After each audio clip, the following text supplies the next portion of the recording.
What's up, everybody? Tim Anderson here, aka Renfill, the bearded dwarven princess, back again with another Rings of Power rant. Today, we're talking about the fact, well, maybe not the fact, it's a rumor that Celeborn is dead in the Rings of Power show because they need Galadriel to be her own agency. Because as we all know, every strong woman don't need no man to tell me what to do, don't need no man to help me with nothing.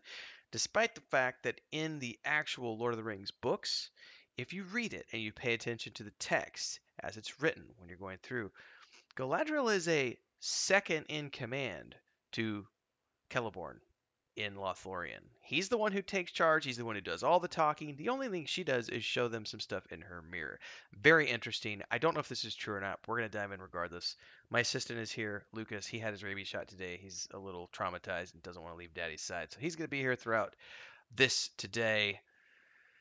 I don't know if this is true or not.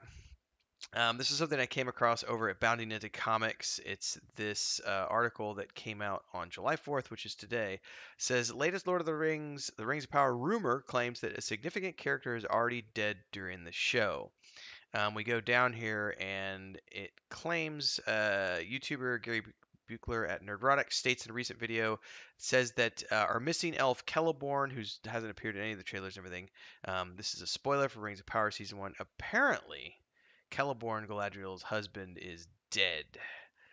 Um, that makes no sense. They do say here that he speculates that given he's still alive during the War of the Ring and lives into the Fourth Age, they will more than likely bring him back later on in the show. Talking about considering he's Arwen's granddaddy, they have to bring him back. Um, He said, speaking of being predictable, of course he can't be in season one because they wouldn't want Galadriel robbed of any of her agency and settled down by any heteronormative relationship. But don't worry, because that gets balanced out by Wario Galadriel going into battle with the Queen Regent of Numenor to go slay some orcs and rack up a Conan body count. I fucking love it.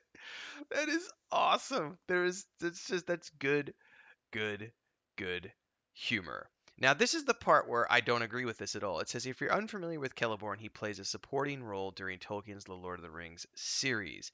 He rules Lothlorien alongside Galadriel from the city of Caras Galadhon and offers aid to the Fellowship. Now, this is not actually true. I just read through this. We've just been doing our Mondays in Middle Earth read through. We did the Fellowship of the Ring recently. We're currently in the middle of the Two Towers. And one of the things I talked about in the chapter dealing with Lothlorien and their arrival is the fact that Celeborn takes charge of everything. Celeborn is the ruler of Lothlorien, not Galadriel. Celeborn. When the Fellowship gets to Lothlorien and they get to the city, it's Celeborn who does all the talking. There is a little bit of Galadriel there because she's kind of there in a presence. She does a little bit of speaking, and of course, she has the moment where she offers to have Sam and Frodo look into her mirror, and they see what they see. And then there's the scene where Frodo offers her the ring, and she's the bearer of the ring. She has one of the elven rings. So, and I think for a lot of people, Galadriel is the more important character because she is the ring bearer.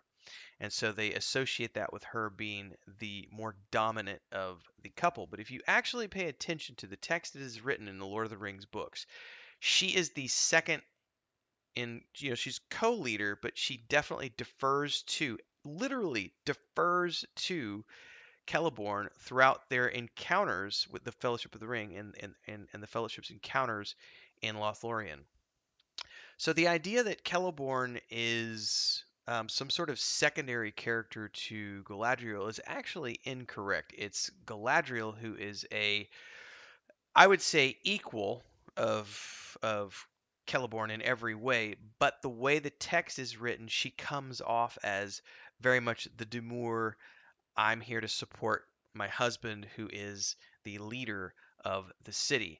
And that is something that does not fit with the narrative that is being created for the Rings of Power show, which is that Galadriel is a strong, independent woman. And as we know, strong, independent women don't need no men.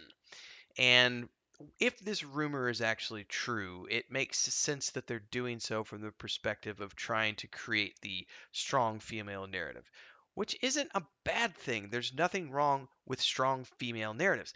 Atomic Blonde is one of the coolest fucking movies I have seen in like the last 20 years, with Charlize Theron playing this badass spy that's like a John Wick character, but as a female. There is nothing wrong with strong female leads. I am not some sort of crazy old white dude who thinks that women need to get in their place and sit down and shut up and make my sandwich. That's not at all the truth. I have a very strong, independent wife who has no problems putting me in place, as people have seen on the stream and when we're playing D&D and stuff. Chris is a very powerful Latina Mexican woman and is not afraid to tell me to shut up and where to stick it. The point is forced feminism, forced wokeism, creating narratives where narratives don't actually exist is part of what's ruining these characters. Now, again, I don't know if this is true. This is obviously just a rumor, but if it is true, I find it very interesting because Celeborn, as I mentioned, is not a supporting role. He is very much a badass. Now, not only did Celeborn aid the Fellowship as written here, he also repelled attacks against Lorien 3 times, with the first happening on March 11th, the last taking place on March 22nd. He would eventually cross the Anduin with his forces and destroy not only the forces attacking them from Dol Guldur, but the actual fortress itself. Celeborn is a bona fide badass.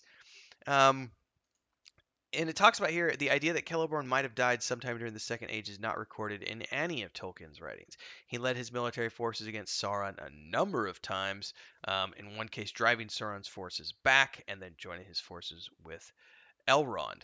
Um, Now, they do talk about the resurrection factor here, and there are a number of characters who have been resurrected, such as Gandalf.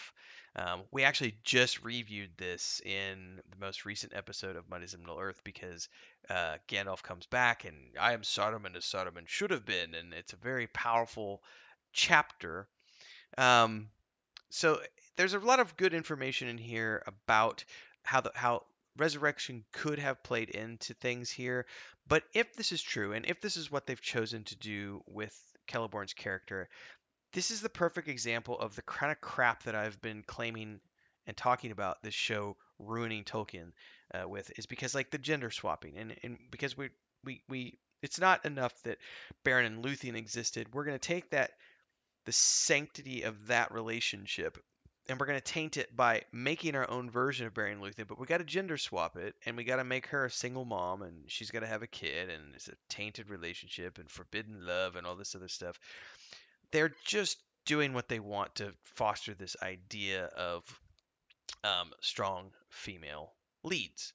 And again, there is nothing wrong with strong female leads, but this goes back to the female orc video I talked about the previous weeks. I don't care that there's female orcs. I love the idea of female orcs. Let's see female orcs. Let's see it.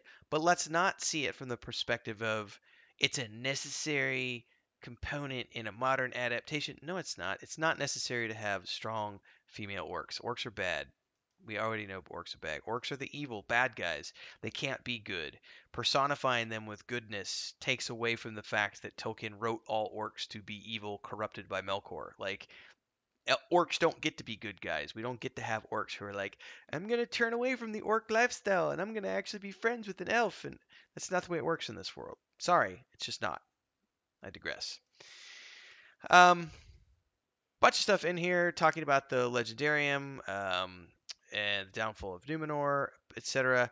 But the reality is that at the end of the day, if this is what they're choosing to do, if this is more than a rumor, and they are actually killing off Celeborn and somehow bringing him back later on to fit the continuity, if they were to do that, the only reason to do that would be because you'd got to have Galadriel during season one being the strong female badass that don't need no man. And unfortunately, if you read the actual Lord of the Rings books, she is very much tied to, linked to Celeborn in every way, shape, or form. They are two made one, and they work together. They complement each other. They are strong, independent people who nevertheless need each other. There's nothing wrong with that. That's love. That's marriage. That's men, women, men, women, women. Who cares in the day and age that we live on?